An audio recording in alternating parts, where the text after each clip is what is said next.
Hello friends, welcome back to my channel. আশা করি সবাই ভালো আছো, আমিও ভালোই আছি। আচ্ছা, বেচুর টাইটেলটা নিয়ে আজকে অনেকে কথা বলেছে। যদিও টাইটেলটার সঙ্গে তুলনামূলক কথা যাই না, তবু টাইটেলটাকে নিয়ে কি বলেছে বা কারা এর সঙ্গে কি মিলিয়েছে সেটা নিয়ে তো একটু বলতে হয়। আহ, কি ছাড়া ষাঁড়ের গতর এরকমভাবেই বাড়ে, মানে ষাঁড়কে ছেড়ে রাখলে তার চেহারা নাকি ক্রমশ বেড়ে যায়। এটা কোথায় হয়? গ্রামেগঞ্জে হয়। গ্রামেগঞ্জে হয় মানে মাঠের জমি, গাছের পাতা, সবজি, ক্ষেতের সবজি, মানে এইসব খেয়েই গরু, ছাগল, বলদ এরা প্রকৃতির কোলে নিজের মতো নিজে সার্ভাইভ করতে পারে। এটা তো শহরে হয় না। কাজে এটা গ্রামের প্রবাদ বাক্য হলেও হতে পারে, কারণ শহরে এরকম গরু, ষাঁড় এসব ছেড়ে রাখলে তাদের গতর বাড়বে না, বরং কমতে থাকবে। অর্থাৎ তারা খেতেও পাবে না, তারা বাঁচতেও পারবে না, ধীরে ধীরে শীর্ণ জীর্ণ হওয়া ছাড়া কোনো গতি নেই। এটা প্রকৃতির দান যে তারা গ্রামে গঞ্জে এগুলো খেতে পাচ্ছে। আচ্ছা, যার সঙ্গে তুলনাটা করছে, অর্থাৎ নিজের স্ত্রীর সঙ্গে, যারা সবাই ওর কমেন্টস বক্সের লোকজন বলেছে যে দুর্দান্ত দিয়েছো ভাই টাইটেলটা, হেভি যাচ্ছে টাইটেলটা, কিন্তু এক নম্বর ভুল হলো, ষাঁড় হচ্ছে বলদ, ষাঁড় বা বলদ একই জিনিস। এটা একটা মেল ক্যারেক্টার, তাহলে একটা ফিমেল ক্যারেক্টারের সঙ্গে কিভাবে যাচ্ছে? কিভাবে যাচ্ছে? কেউ কি বিনা পরিশ্রমে বিনা রোজগারে কেউ খেতে পারে? আর কেউ কাউকে কতদিন খাওয়াবে? যে নিজে রোজগার করবে তারই খাওয়ার যোগ্যতা আছে। আর কারোর সংসারে কারোর ঘাড়ে উঠলে তার দাক্ষিণ্যতায় বাঁচতে হয়। আর ষাঁড় বা গরু বা ভেড়া বা ছাগল এরা প্রকৃতির দাক্ষিণ্যতায় বাঁচে। কাজেই কোনো টাইটেলেই কোনো উপমা, কোনো কিছুই সঠিক ব্যাখ্যা এখানে দেওয়া যাচ্ছে না। কারণ এ তো টাইটেল বোঝেই নি। এ টাইটেল বোধগম্যই হয়নি যে নিজে কি দিচ্ছি আর কি এর মানে হচ্ছে। এ যা মনে হয়েছে একটা বলেছে, বৃত্তৃষ্ণা থেকে বলে দিয়েছে, কারোর উপর রাগ ঝাড়ার মতো জ্বেলেছে। ছাড়ো, সেটা কথা না। ওর রাগটা হচ্ছে যে এরকম সার কেউ ছেড়ে রেখেছে আর জমিতে ধান ফসল এগুলো সব খেয়ে ফেলবে। যার সার সে বুঝবে। তোর কি? তুই তাড়াতে পারলে তারা, তুই তাড়াতে পারবি না, ওর ত্রিসীমানায় যেতে পারবি না, কারণ তোর মনে ভয় এই না গুটিয়ে দেয়। স্বাভাবিক। এই ভয়েই তুই ধারাকাছে যেতে পারছিস না। দেখ, তোর মাও মহাদেবের সঙ্গে তুলনা করলো, তোর যত ভগবানের বাহনদের উপর রাগ, তাই না? ওই হনুমান বজরংবলীকে পুজো করিস, অথচ হনুমানকে তুই ঘৃণা করিস কারণ তোর গাছের ফলমূল খায়। এবার তুই শিবের পুজো করলেও বলদকে তোর পছন্দ হচ্ছে না, তার বাহনকে, কারণ তোর জমির শাকসবজি, ধান বা সর্ষে এই সমস্ত খেয়ে ফেললে তো ফসলটা ভালো পাবি না। মানে সবই হচ্ছে তোর আহ, নিজের জিনিসটা বজায় থেকে তারপর যা খুশি হয় হোক। অর্থাৎ ক্ষতিটা তুই বরদাস্ত করতে পারিস না, এটা হলো তোর ক্যারেক্টার। যাই হোক, তোর ভিডিও, তোর ব্লগিংয়ে তুই দেখাচ্ছিস তোর মা এবং তুই এখন জমি জামা মাঠঘাটে ব্যস্ত। তা সব কিছুর পর, অর্থাৎ খাওয়া দাওয়ার পর, তোর ছেলে চলে গেল তোর পিসির বাড়িতে বাবার সঙ্গে, এবং তুই আর তোর মা গেলি কোন খেতে? টাইটেলেও তাই দিয়েছিস, চললাম দাদার খেতে করতে মা ছেলে মিলে হামলা। আচ্ছা, ভালো। ছন্দ মেলাতে শিখেছিস, হ্যাঁ। আহ, সেটা কথা না, কথাটা হচ্ছে হামলা মানেটা কি? সবজি খেতে হামলা মানে ওখান থেকে বেশ কিছু সবজি আমরা নিয়ে আসবো। যদিও টাইটেলে খেলার থেকেও মুখেও বলেছিল যে কি বলে, ওলকপি তুলতে যাচ্ছি, তাও তুলতে যাচ্ছি মানে তো তুলে রেখে আসবে না, কিছু বগল দাবা করে নিয়ে আসবে। তবে আমার যা মনে হলো, ওখানে গিয়ে ব্লগিং দেখে ওদের কথাবার্তা শুনে আহ, সেখানে ঠিক মতো তোমার পাত্তা পাততে পারিনি, অর্থাৎ বাগাতে পারিনি। ওলকপি বেশ কিছুটা নেওয়ার কায়দায় ছিল ওর মা, কারণ বেচু আগেই কিন্তু সাপ বলে দিয়েছে সে নিজে খেতে ভালোবাসে না। হয়তো যার খেতে যাচ্ছে বলে সে জানে, সে তার মানে কোয়ালিটি সম্বন্ধে বেচুর অলরেডি জ্ঞান আছে, মানে সে চাইলেই দেবে না গোছের হয়তো লোক, দেবে কি দেবে না এটা দ্বিধাদ্বন্দ্বে ছিল, তার জন্য নিজে আগে বলে বসেছে আমি খেতে ভালোবাসি না। আচ্ছা, কিন্তু মা যদি পাওয়া যায়, তো সেই জন্য ছেলেকে নিয়ে চললো। তো সেখানে গিয়ে সেই নিয়ে কথাবার্তা, কেনাবেচা নিয়ে কথাবার্তা হলো, কিন্তু কোনো কিছুই কপালে জুটলো না। হামলায় নামেই হামলা হলো, বিফল মনোরথে ফিরতে হলো হাতে একটা কচি তোমার ওলকপি নিয়ে। ভাই, কাঁচা খায়, শশার মতো কাঁচা। মানে সবই কাঁচা খাওয়া যায় নাকি? হ্যাঁ, আমি শুনেছি মূলো কাঁচা খাওয়া যায়, গাজর কাঁচা খাওয়া যায়, টমেটো কাঁচা খাওয়া যায়, এগুলো তো স্যালাডে অলরেডি ইউজ হয়। কিন্তু ওলকপি কাঁচা অবস্থায় স্যালাডেও ইউজ হয় না মনে হয়। জানি না, জানি না, তবে মূলো কিন্তু শুধু সাদা মূলোটা মনে হয় স্যালাডে ইউজ হয়, লাল মূলোটা কিন্তু ইউজ হয় না। যাই হোক, যে কারণে গেছিল সেই কারণটা কিন্তু উদ্ধার হয়নি। তো অ্যাজ ইট ইজ বেচুর ব্লগিংয়ে সেই একই জিনিস হচ্ছে। রান্নাবান্না তো বেচুর মা মোটেও করছে না, অন্য কোনো কাজে বিজি রয়েছে।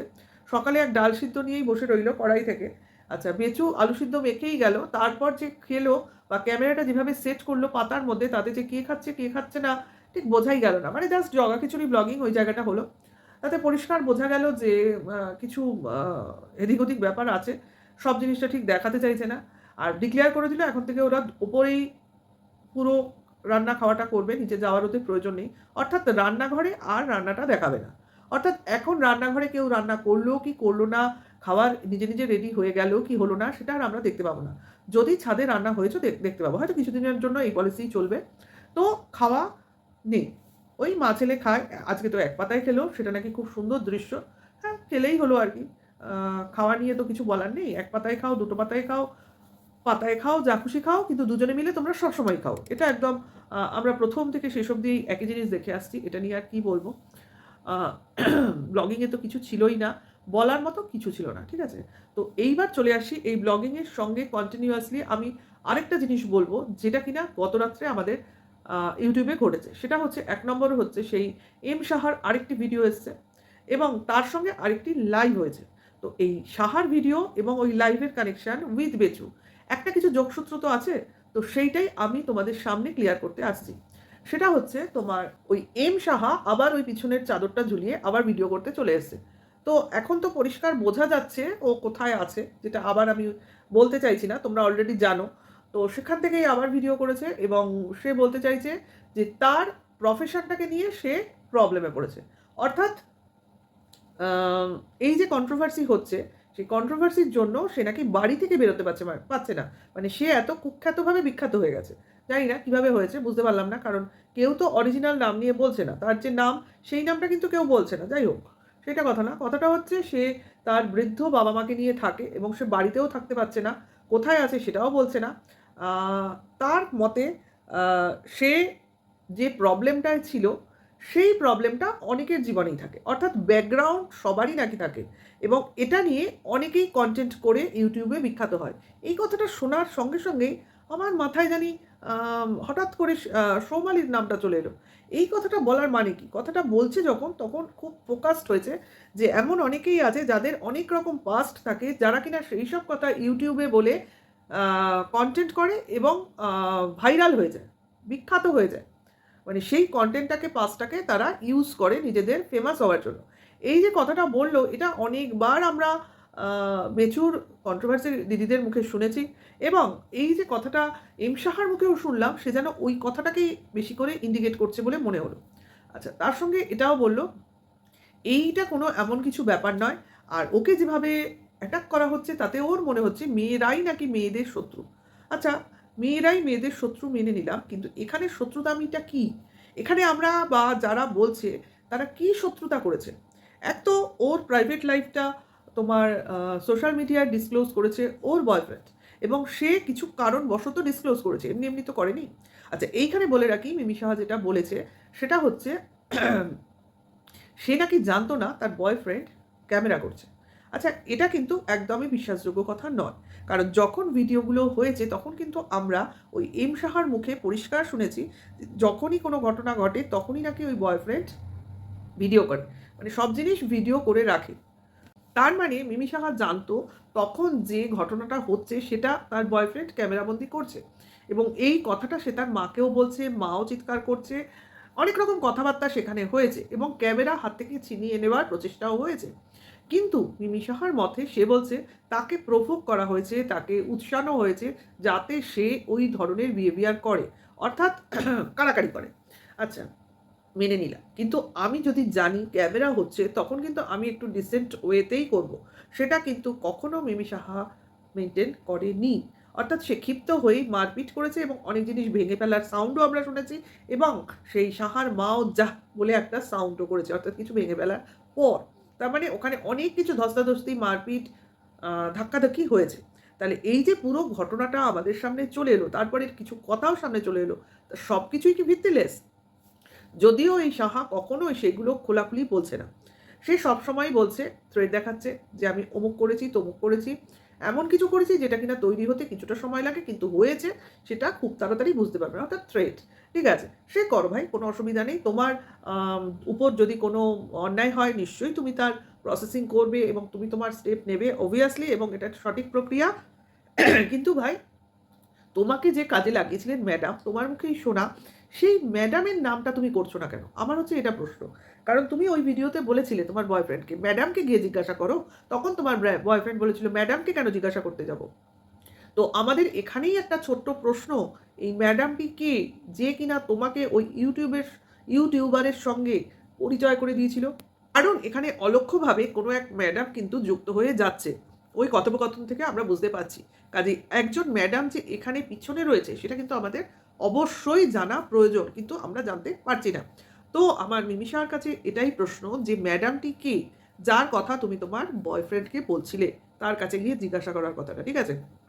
যদিও এইসব কথোপকথন সামনাসামনি মুখোমুখি হলে বেশি ভালো হয়, এই ফোনাফুনি বা ভিডিওর মারফতে হলে অর্ধেক কথাই আসবে, সামনে পুরো কথা কোনো সময় আসবে না। কাজেই এই যে মিমি সাহা বলছে না প্রশাসনিক ব্যাপারটা, তো আমি বলবো এটা যেন হয় এবং সমস্ত লোককে সামনে দেখে জিজ্ঞাসাবাদ হয়, এবং তখন কিন্তু পুরো ব্যাপারটা ক্লিয়ার হবে। এইবার চলে আসি তারপরের একটা লাইভ, যে লাইভে আমরা জানতে পারলাম এই মিমি সাহা নাকি অনেক দিন ধরে বা কিছুদিন ধরে এই কি বলে তোমার কিমার বর্দি বা বেচুর বর্দির খোঁজ করছিল, তার ফোনের শুনতে পেলাম, তার মুখে শুনতে পেলাম। কারণ তার বয়ফ্রেন্ড তার কিছু ছবি নিয়ে তাকে ব্ল্যাকমেলিং করছে। যদিও এইসব খবর আমরা আগে শুনিনি, তার বয়ফ্রেন্ড সব কিছু ডিসক্লোজ করার পর এখন সব কিছু সামনে চলে আসছে, ঠিক আছে? এগুলো কিন্তু তোমরা মনে রাখবে, ভুলে যাবে না, কারণ আমাদেরও মেমোরাইজ করতে হয়, তোমাদেরও মেমোরাইজ করলে ভালো, কারণ পরবর্তী ক্ষেত্রে আরও অনেক রকম কথাবার্তা আসবে। তো কাজে সেই কথাবার্তাগুলোর সঙ্গে এই কথাবার্তাগুলো ট্যালি করছে কিনা তখন আমাদের কিন্তু মেলাতে হবে। তো সেই ক্ষেত্রে শুনলাম খোঁজ করছে, এবং অবশেষে হয়তো উনি তার খোঁজ পেয়েছেন এবং তার সাথে যোগাযোগ হয়েছে, ঠিক আছে? এটা কিন্তু বলা হলো লাইভে। তার সঙ্গে এটাও তাকে জিজ্ঞাসা করা হলো, মেয়েটি কি বেচুর বাড়িতে আছে? উনি বললেন নেই। তা উনি কতটা সত্যি বললেন সেটা তো প্রমাণ সাপেক্ষ, কাজেই আমরা প্রমাণ নিয়েও বসি নেই। কাজেই কে সত্যি বলছে কে মিথ্যে বলছে সেটা আমাদের জানার কথা নয়, কিন্তু আমরা কোনো একজন অপরিচিতার বা অপরিচিত যাই বলো না কেন একটা এন্টিটি বেচুর বাড়িতে পাচ্ছি, সেটা তো অবভিয়াস, যেটা কিনা ওই বর্দির মুখেও শোভা পেল।